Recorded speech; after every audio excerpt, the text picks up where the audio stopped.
with this shoulder? I have my chronic pain all the time, but I think it might have to do with scoliosis.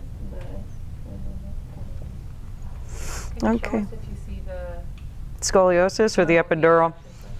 I'm following to see, can you see as my hand moves, the scoliosis?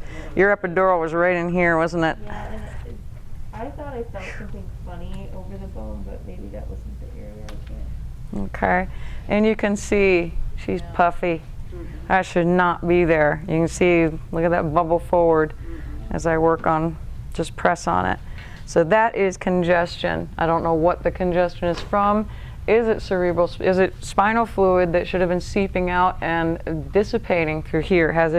Is there a blockage where all of it's now gathered in there?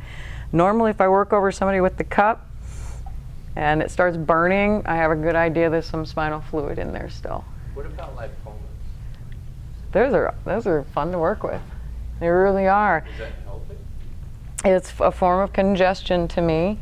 And I will try it, but you've got to start dissipating at the perimeter. And then I usually enlist the aid of a TCM practitioner who does a mixture of herbs that will pull it out through the skin, actually. It's quite heinous to see it, but one guy we worked with had just such a large one that's the route we had to take with him.